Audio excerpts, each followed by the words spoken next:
should write the Declaration of Independence? That was the committee's first decision.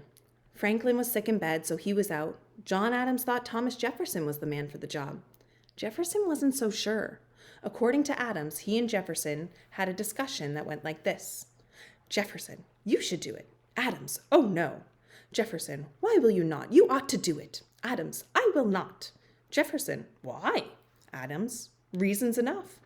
Jefferson, what can be your reasons? Adams, reason first, you are a Virginian, and a Virginian ought to appear at the head of this business. Reason second, I am obnoxious, suspected, and unpopular. You are very much otherwise. Reason third, you can write 10 times better than I can. Jefferson, well, if you are decided, I will do as well as I can. Adams, very well. When you have drawn it up, we will have a meeting. Writing at night in his room, after spending long days in Congress, Jefferson worked on the document for the next 2 weeks. When he had a draft he liked, he made a copy and sent it to Franklin, who was still stuck in bed. Franklin made a few quick suggestions, then the document was given to Congress. We were all in haste, John Adams explained. Congress was impatient. Just a few changes. Don't you hate it when you hand in a report and your teacher gives it back to you all marked up with corrections in red ink? Now you know how Jefferson felt on July 3rd, 1776. Jefferson sat in Congress, a look of pain on his face as he watched the other members change his work. He was sure they were ruining some of the best parts. Ben Franklin, who was finally feeling better, sympathized with the sensitive Jefferson. He sat down next to Tom and tried to distract him by telling him funny stories. As Adams said, Congress was in a hurry, so by the next day, the members were ready to vote on Jefferson's document. Congress approved the Declaration of Independence on July 4th, 1776. Today, we think of this as the most important day in our country's history. To Jefferson, July 4th was just another day.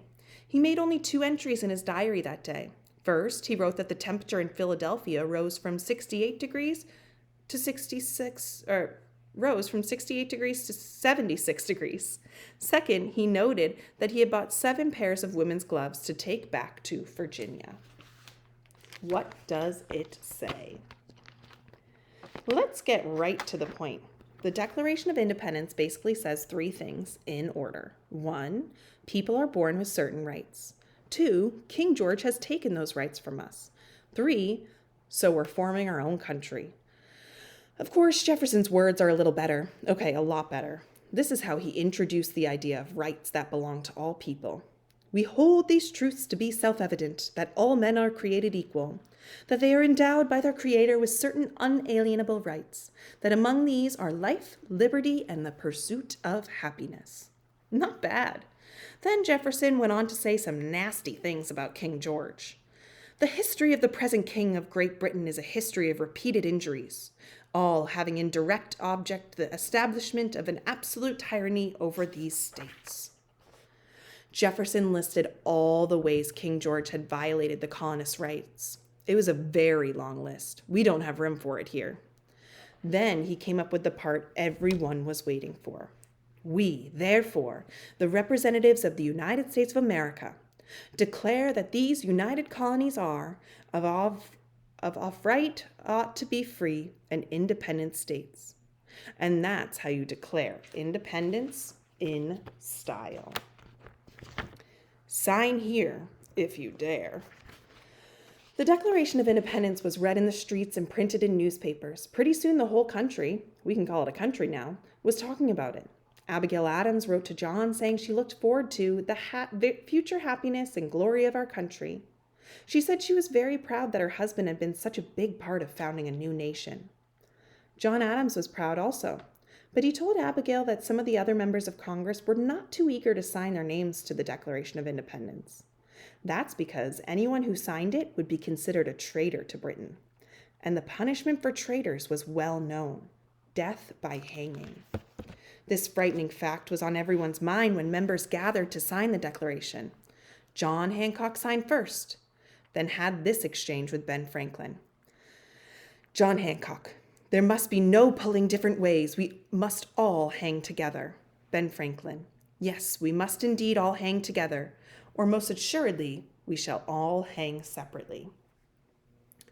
With this very real danger in mind, a tall, heavy member of Congress named Benjamin Harrison turned to a skinny member named Elbridge Gerry and said, "When the hanging scene comes to be exhibited, I shall have the advantage over you on account of my size.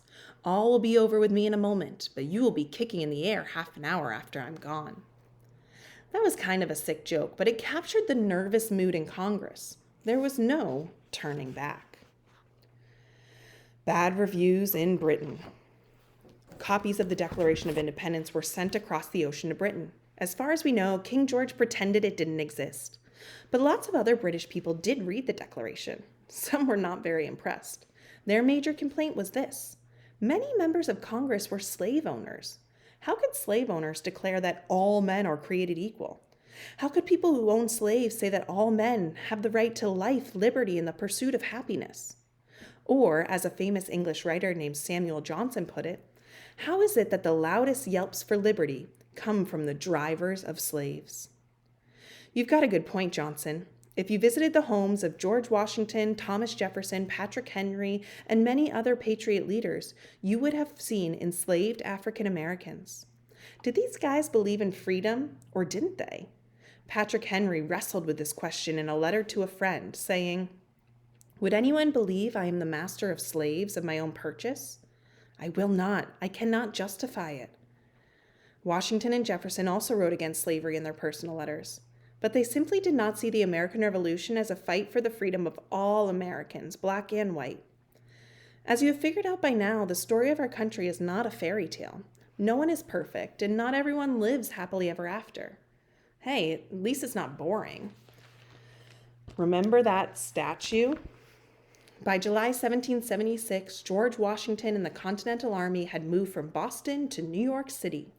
On July 9th, Washington had the Declaration of Independence read to his soldiers. They gave 3 loud cheers. Then some of the guys went to the park in town where a King George statue was standing.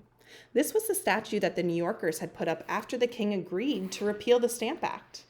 Now, American soldiers helped a group of New York patriots tie ropes around the statue and yank it down to the ground. They even had an idea of how to reuse the statue's 4,000 pounds of metal. "The lead we hear is to be run up into musket balls for the use of the Yankees," said a soldier named Isaac Bangs. But General Washington knew he would need a lot more than a fancy declaration and bullets from a statue.